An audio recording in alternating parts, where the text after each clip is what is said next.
નમસ્કાર વિદ્યાર્થી મિત્રો, ફરીથી એકવાર વિડિયો લેક્ચરમાં ઇંગ્લિશ વિષય સાથે મિતેશ ચાવડા આપનું હાર્દિક સ્વાગત કરું. આજના વિડિયો લેક્ચરની શરૂઆત કરતા પહેલાં આના પહેલાંના એટલે પાર્ટ 1 ફંક્શન વિડિયો લેક્ચરનું થોડુંક રિવિઝન કરી. ફંક્શન ત્યારે આપણે 10 જેવા જોયા હતા પાર્ટ 1માં. 1 બાય 1 એનું થોડુંક રિકેપ કરી નાખી અને પછી 11મા ફંક્શનથી શરૂઆત કરશું. સૌ પ્રથમ એક્સપ્રેસિંગ વાળા 4 ફંક્શન જોયા હતા. એમાં પહેલું expressing contrast, second one is expressing condition, third expressing ability and fourth one is expressing request. Contrast એટલે વિરોધાભાસ, જેમાં ધો, બટ, એટ અને સ્ટીલ. એક ઉદાહરણ એવું કંઈક જોયું હતું આપણે. હી વર્ક હાર્ડ, તે સખત મહેનત કરે છે અથવા કરી. But he failed in exam, તેને સખત મહેનત હોવા છતાં પરીક્ષામાં ફેલ અથવા નાપાસ થયો. તો એ વિરોધાભાસ, કોન્ટ્રાસ્ટિંગ. મોટા ભાગે બટનો ઉપયોગ કરી શકો તમે. આ જ રીતે સેકન્ડ એક્સપ્રેસિંગ કન્ડિશન. કન્ડિશન એટલે શરત. ઇફ અને અનલેસ. હા વિદ્યાર્થી મિત્રો, એક વસ્તુ બીજું યાદ રાખજો, સાવ પ્લસ સા ભ એટલે સાદો ભવિષ્યકાળ. If you get good marks, જો તમને સારા માર્ક આવશે તો I will give you a bicycle, તો હું તમને બાઇસિકલ આપીશ. વિલ ગીવ યુ એટલે સાદો ભવિષ્ય, સાદો વર્તમાન કાળ અને સાદો ભવિષ્યકાળને જોડે છે. કન્ડિશન શરત. Third one is expressing ability. Ability એટલે ક્ષમતા. કેન, કુડ અને બી એબલ ટુ. એમાં કેન શક્યતા દર્શાવવા માટે, ક્ષમતા દર્શાવવા માટે વધુ ઉપયોગ થાય. આઈ કેન સ્પીક ઇંગ્લિશ, હું ઇંગ્લિશ બોલી શકું છું. અને લાસ્ટ વન એક્સપ્રેસિંગમાં એટલે ફોર્થ વન એક્સપ્રેસિંગ રિક્વેસ્ટ. એમાં please, can you, may I come in sir, એટલે રિક્વેસ્ટ, વિનંતી દર્શાવે. આ રીતે જુદા જુદા 4 એક્સપ્રેસિંગ વાળા જોયા.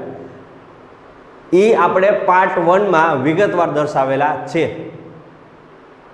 જે તમે પાર્ટ 1ના વિડીયો પણ જોઈ શકો છો. હવે પછીના જે આવશે એ ડિસ્ક્રાઇબિંગના વાત કરશું આપણે. એના 6. હવે જે 6 ફંક્શનની વાત કરશું એમાં બધેમાં ડિસ્ક્રાઇબિંગ આવે. જેવી રીતે આપણે એક્સપ્રેસિંગ જોયું એ જ રીતે પાર્ટ 1માં આની વિગતવાર ચર્ચા કરી ચૂક્યા છે. અત્યારે રિકેપ માટે અને નવા ટોપિક શરૂઆત કરતાં પહેલાં આની થોડી ઘણી આપને માહિતી ખબર હોય તેના અનુસંધાને અત્યારે ફરીથી એકવાર આ 6 ટોપિકની વાત કરશું.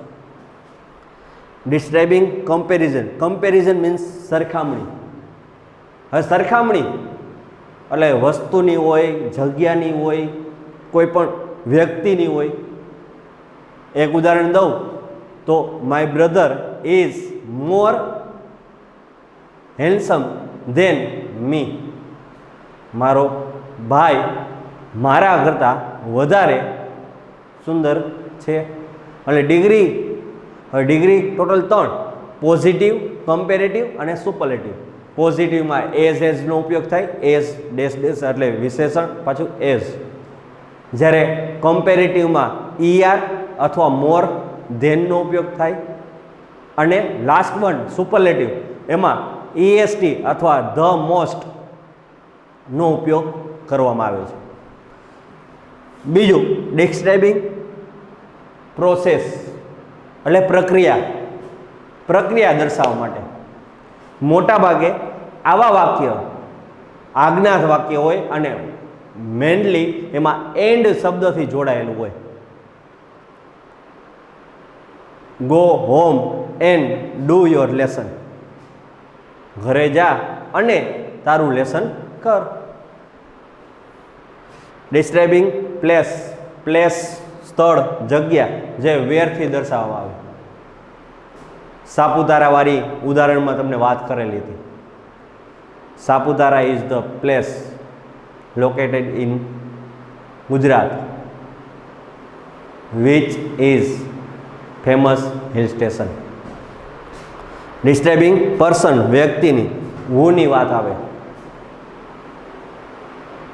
Raj is the boy who stands first in your class, કે જે તેના ક્લાસમાં પહેલો નંબર મેળવેલ છે. Describing thing વસ્તુ which વસ્તુ વર્ણન હોય, કોઈ પણ નિર્જીવ વસ્તુની વાત આવે. એક્શન રોજિંદી ક્રિયા જે હંમેશા સામાન્ય કાળ વર્તમાન કાળ દર્શાવવામાં આવે.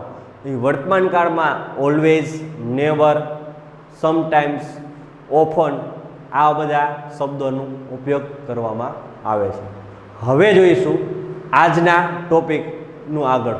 ફંક્શનમાં આગળ વાત કરીએ તો ફંક્શનનો ટોપિક 11મો, ડિસ્ક્રાઇબિંગ ઓપ્શન ઓર ઓલ્ટરનેટિવ્સ.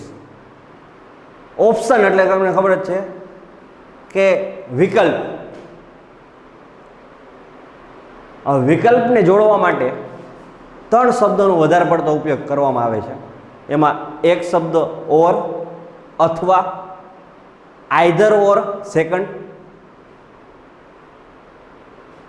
આઈધર ઓર એટલે અથવા જ થાય, પણ બેમાંથી એકનો ઉપયોગ કરવામાં આવે. આઈધર ટી ઓર કોફી, કાં તો ચા અથવા કોફી. અને થર્ડ વન ઇઝ નાઈધર નોર. બેમાંથી એક પણ નહીં. નાઈધર નોર ખુદ નકાર સૂચવે છે. એમાં નોટનો ઉપયોગ કરવામાં આવતો નથી. ખાસ ફરીથી એકવાર, ઓર એટલે અથવા, આઈધર ઓર બેમાંથી કોઈ પણ એક, નાઈધર નોર બેમાંથી કોઈ પણ નહીં, એટલે કોઈ પણ નહીં જે પોતે જ નકાર સૂચવે છે. આ રીતે એના એક્ઝામ્પલની વાત કરીએ તો સીટ હિયર, અહીં બેસ. ઓર ડિસ્ક્રાઇબિંગ ઓલ્ટરનેટિવ્સ કરવું હોય તો શેનો ઉપયોગ કરવામાં આવ્યો? ઓર. તો or leave the classroom. Sit here બેસી જા, નહીતર અથવા ક્લાસમાંથી બહાર જતો રહે. You can take. Describing option અથવા alternatives. You can take either cake or biscuit. તમે કેક અથવા બિસ્કિટ લઈ શકો છો. કેક અથવા બિસ્કિટ બેમાંથી એક લઈ શકો છો. આ રીતે ઓપ્શન આઈધર ઓર, નાઈધર નોર અને ઓર, એમાં મોટા ભાગે ઓર અને આઈધર ઓરનો વધારે પડતો ઉપયોગ. ઓલ્ટરનેટિવ્સ ડિસ્ક્રાઇબિંગ ઓલ્ટરનેટિવ એટલે કે કોઈ પણ વિકલ્પ દર્શાવવા માટે કરવામાં આવે છે.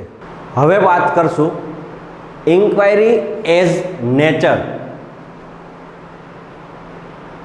ઇન્ક્વાયરી એટલે તમને ખબર પડે પૂછપરછ. ઇન્ક્વાયરી વિન્ડો હોય, તમે જતા હોય ત્યાં. ઇન્ક્વાયરી એઝ નેચરમાં પૂછપરછ. હવે પૂછપરછ કરવી હોય તો WH નો ઉપયોગ થાય. WH question mark. WH ઇંગ્લિશમાં કેટલા બધા છે?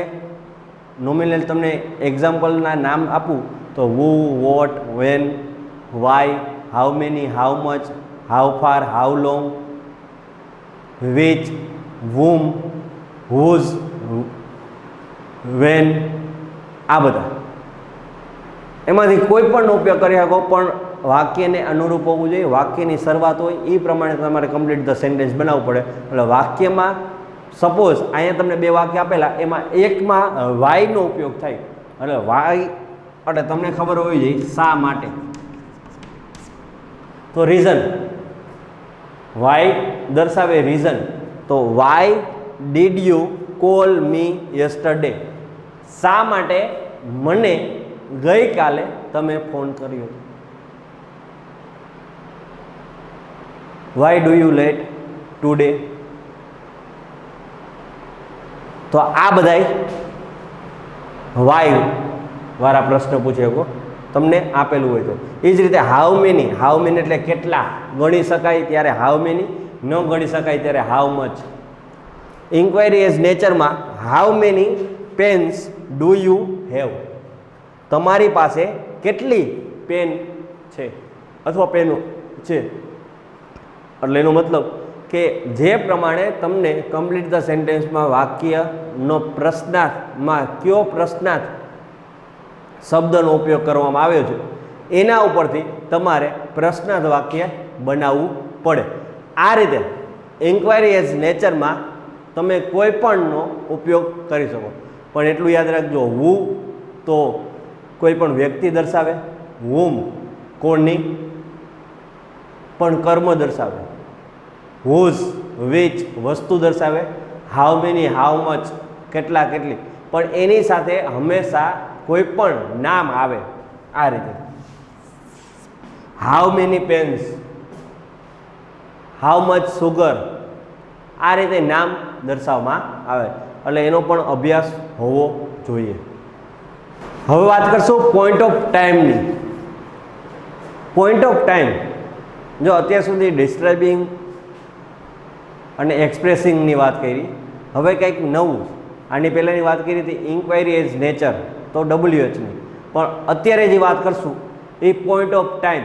હવે પોઈન્ટ ઓફ ટાઈમ એટલે મતલબ ચોક્કસ સમય બતાવવા માટે, ચોક્કસ સમય બતાવવાનો. હવે ચોક્કસ સમય બતાવવા માટે તો બે શબ્દોનો વધારે ઉપયોગ કરી શકો, એક સિન્સ અને એક સિન્સ વેન. હવે સિન્સ આપેલું હોય પછી તમે ડાયરેક્ટ સમય લખી શકો. આપણે 1 by 1 બેના એક્ઝામ્પલ જોવાના જ છે, પણ સિન્સ પછી ડાયરેક્ટ સમય. જ્યારે સિન્સ વેન હોય ત્યારે હંમેશા એટલું યાદ રાખજો, ચાલુ પૂર્ણ વર્તમાન કાળ. એનો મતલબ એવો થાય પરફેક્ટ કન્ટિન્યુ પ્રેઝન્ટ ટેન્સ અથવા કન્ટિન્યુ પરફેક્ટ પ્રેઝન્ટ ટેન્સનો ઉપયોગ કરવામાં આવે છે કે એ ક્રિયા પૂરી પણ થયેલી છે અને ચાલુ પણ અત્યારે નોર્મલ છે. ઉદાહરણ જોઈશું એટલે વધારે ડિટેલમાં તમને ખબર પડશે. એમાંનું પહેલું ઉદાહરણ example, Vijay dash dash dash point of time. આમાં પહેલા વાક્યમાં આપણે સિન્સનો ઉપયોગ કરશું. સિન્સ પ્લસ સમય આટલું યાદ હોવું જોઈએ. હવે સિન્સ અને સમયનો ઉપયોગ કરવો હોય તો Vijay has been living in Gujarat since 2014. એટલે 2014થી વિજય ગુજરાતમાં રહી ચૂક્યો છે અથવા રહે છે. તો અત્યારે છે અને 2014માં હતો. એટલે ચાલુ પૂર્ણ વર્તમાન કાળનું વાક્ય થયું. આ જ રીતે since when point of time. Since when એટલે શું? હેવેઝ પ્લસ કરતા પ્લસ બીન પ્લસ V4 અથવા VING. એટલે સિન્સ વેન તો થઈ ગયું. પછી હેવ યુ, યુ સાથે હેવ આવે. જો અહીંયા હેવ હેઝ હી હોય તો એ ચાલે. એટલે તમારી રીતે અનુકૂળ એ પ્રમાણે હેવ યુ બીન વધારાનું living in Rajkot. Since when have you been living in Rajkot? તમે ક્યારથી અથવા કયા સમયથી રાજકોટમાં રહો છો? આ રીતે સિન્સ વેન અને સિન્સનો ઉપયોગ પોઈન્ટ ઓફ ટાઈમમાં એટલે ચોક્કસ સમય દર્શાવવા માટે અને ચાલુ પૂર્ણ વર્તમાનકાળ કન્ટિન્યુ પરફેક્ટ પ્રેઝન્ટ ટેન્સનો ઉપયોગ કરવામાં આવે છે. પોઈન્ટ ઓફ ટાઈમની વાત કરી. આ જ રીતે એના જેવો જ એને અનુરૂપ જ સ્પેસિફાઈંગ ટાઈમ વાળો ટોપિક. ચોક્કસ સમય એટલે પોઈન્ટ ઓફ ટાઈમ 2014 સિન્સ 2014 એવો શબ્દ આવ્યો હતો. જ્યારે આમાં ક્રિયાનો સમય દર્શાવવા માટે એ કોઈ પણ હોય, એટ 9 AM હોય, એટ 9 PM હોય, યસ્ટરડે હોય, ટુમોરો હોય, ડે બિફોર યસ્ટરડે હોય, કોઈ પણ હોય. The bus will arrive specifying time આપવાનો છે. The bus will arrive at 10 AM specifying ચોક્કસ ક્રિયા સમય દર્શાવે. એ જ રીતે your result will be declare specifying time. Your result will be declare in June. એટલે your result will be declare. હવે તમે વિચાર કરશો સાહેબ વિલ આવ્યું ને ઈડી આવ્યું તો કયો કાળ? તો યોર રિઝલ્ટ એટલે તમારું રિઝલ્ટ કોક બહાર પાડશે, એટલે ગુજરાત બોર્ડ GSEB તો એના દ્વારા બહાર પડે એટલે આ પેસિવની રચના થઈ. પેસિવ વોઇસ એટલે આ કર્મ ટુ બીનું રૂપ, ભવિષ્યકાળ છે એટલે બી વધારાનું, પછી V3 in June by government of Gujarat અથવા ગુજરાત બોર્ડ. આ રીતે પોઈન્ટ ઓફ ટાઈમ અને સ્પેસિફાઈંગ ટાઈમમાં માત્ર નહીવત ફેરફાર દર્શાવે. અને બીજું વિદ્યાર્થી મિત્રો ખાસ યાદ રાખજો, બેમાં કેટલી બધી ભૂલ કરે જ છે. એટલે ખાસ ખાસ ખાસ સિન્સ અને સિન્સ વેન, જ્યારે આમાં તમને ક્રિયાનો સમય દર્શાવવાનો હોય અને સમય હોય, જ્યારે ઓલામાં યરની વાત આવે અને સિન્સની વાત આવે. અને ચાલુ પૂર્ણ વર્તમાનકાળ શેમાં? તો પોઈન્ટ ઓફ ટાઈમમાં. જ્યારે આમાં એવું કંઈ આવતું નથી. એટ અથવા ઇનનો ઉપયોગ કરી અને તમે વાક્ય બનાવી શકો. પોઈન્ટ ઓફ ટાઈમ ચોક્કસ સમય દર્શાવવા માટે, સ્પેસિફાઈંગ ટાઈમ ક્રિયાનો સમય દર્શાવવા માટે, અને હવે વાત કરશું ડ્યુરેશન ઓફ ટાઈમ. કન્ફ્યુઝન થશે પણ થોડુંક ધ્યાન રાખશો અને થોડુંક ગુજરાતી એ ડ્યુરેશન ઓફ ટાઈમનું, સ્પેસિફાઈંગ ટાઈમનું અને પોઈન્ટ ઓફ ટાઈમનું યાદ રહી જાય તો પછી વાંધો નહીં આવે. એટલે ડ્યુરેશન ઓફ ટાઈમ સમયગાળો દર્શાવવા માટે, સમયગાળો દર્શાવે. એમાં ફોર જેવી રીતના પોઈન્ટ ઓફ ટાઈમમાં સિન્સનો ઉપયોગ થતો એ જ રીતે ફોર અને અહીંયા સમયગાળો, જ્યારે ઓલામાં સિન્સ અને સમય આપેલો. હવે કેટલાયના પ્રશ્ન એવો થાય કે સમય અને સમયગાળામાં શું ફેર? તો સમય એટલે 2014, જ્યારે હું એમ કહું 4-6 યર તો 2014 જ થાય.